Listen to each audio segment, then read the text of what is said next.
आज होकार में सीधा सवाल, क्या हमारी आसमान की सुरक्षा महज सिस्टम के भरोसे है? फुकेत से दिल्ली आ रही एयर इंडिया की फ्लाइट AI 2379 में ऐसा घटनाक्रम सामने आया जिसने हवाई सुरक्षा पर गंभीर सवाल खड़े कर दिए। रिपोर्ट्स के मुताबिक विमान अचानक करीब 300 फीट नीचे गया और 17 यात्री घायल हुए। इसके बाद मुख्य पायलट के डोप टेस्ट में गांजे के इस्तेमाल की पुष्टि होने की बात सामने आई। अब सवाल सिर्फ एक पायलट का नहीं है, पूरे एविएशन सिस्टम का है। अहमदाबाद हादसे के बाद क्या सिस्टम ने पर्याप्त सबक लिया? क्या पायलट्स की मेडिकल जांच और ड्रग टेस्टिंग को और सख्त करने की जरूरत नहीं है? DGCA नए प्रोटोकॉल की तैयारी कर रहा है, लेकिन सवाल यही है कि नियम कागज पर बनेंगे या कॉकपिट तक सख्ती से पहुंचेंगे। क्योंकि जब लाखों यात्रियों की जिंदगी कॉकपिट के भरोसे हो तो सुरक्षा में किसी भी चूक की गुंजाइश नहीं हो सकती। आखिर यात्रियों की सुरक्षा की जिम्मेदारी किसकी है? इन्हीं सवालों पर आज हमारे खास मेहमानों के साथ सीधी बात करेंगे, लेकिन उससे पहले देखिए हमारी ये खास रिपोर्ट।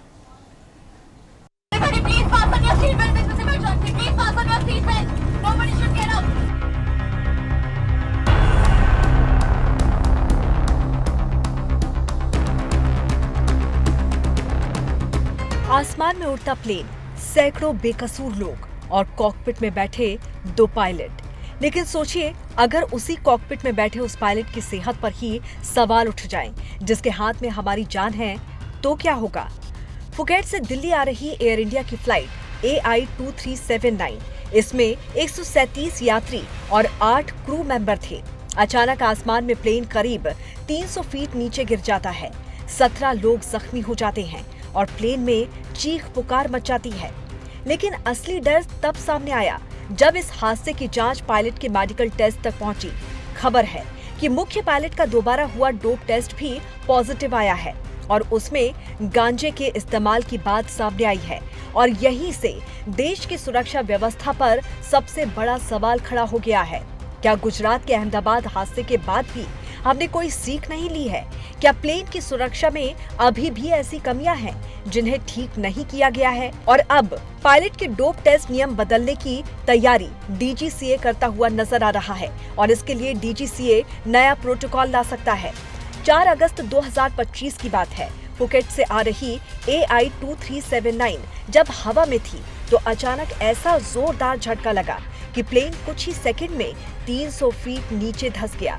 अंदर हवा का दबाव ऐसा बदला कि यात्रियों के कान के पर्दे फट गए और उनकी रीढ़ की हड्डियों में गंभीर चोटें आई हैं।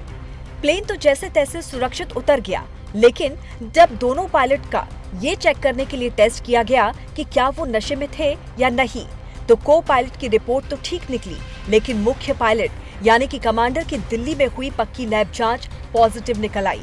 ये बात सही है कि टेस्ट पॉजिटिव आना और उड़ान भरते वक्त नशे में होना दोनों अलग चीजें हैं। AAIB विमान दुर्घटना जांच ब्यूरो की पूरी जांच के बाद ही असली सच सामने आएगा, क्योंकि इस जांच में तकनीकी, मेडिकल और इंसान से जुड़ी हर बात की बारीकी से छानबीन हो रही है। लेकिन इस खुलासे के बाद एविएशन सेक्टर में हड़कंप मच गया है। नागरिक उड्डयन मंत्री राम मोहन नायडू ने मामले को बहुत गंभीरता से लेते हुए एयरलाइंस के बड़े अधिकारियों को बुलाया है और साफ कह दिया है कि अगर मौजूदा नियम कमजोर हैं तो उसमें सख्त बदलाव किए जाएंगे और DGCA नया प्रोटोकॉल लाने की तैयारी में है। सवाल ये है कि अचानक होने वाले टेस्ट का नियम होने के बाद भी ऐसी कमियां कैसे छूट जाती हैं? क्या हमारी शुरुआती जांच तकनीक काफी मजबूत है? क्या जांच रिपोर्ट आने में लगने वाला समय आसमान में बैठे यात्रियों की जान को खतरे में नहीं डालता? और सबसे बड़ा सवाल, क्या सेहत की जांच सिर्फ कागजी औपचारिकता बनकर रह गई है? याद कीजिए, जून 2025 के अहमदाबाद हादसे के बाद भी पायलट की मानसिक सेहत और मेडिकल जांच पर बड़े सवाल उठे थे। तब DGCA ने पीयर सपोर्ट प्रोग्राम और मानसिक सेहत की ट्रेनिंग की बात कही थी।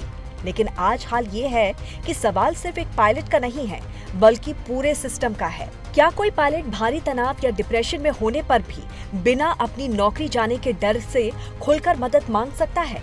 या फिर एयरलाइंस की जांच और सरकारी निगरानी के बीच कोई बहुत बड़ा गैप है? याद रखिए, जब आप फ्लाइट का टिकट बुक करते हैं तो आप सिर्फ एक सीट नहीं लेते, आप अपनी पूरी जिंदगी का भरोसा उस कॉकपिट को सौंप देते हैं।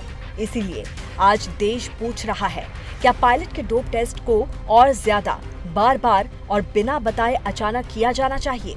क्या सिर्फ कभी कभार होने वाली जांच काफी है, या दिमाग की सेहत पर लगातार नजर रखना वक्त की सबसे बड़ी जरूरत है? क्योंकि आसमान में चलता है जैसी लापरवाही की कोई जगह नहीं होती।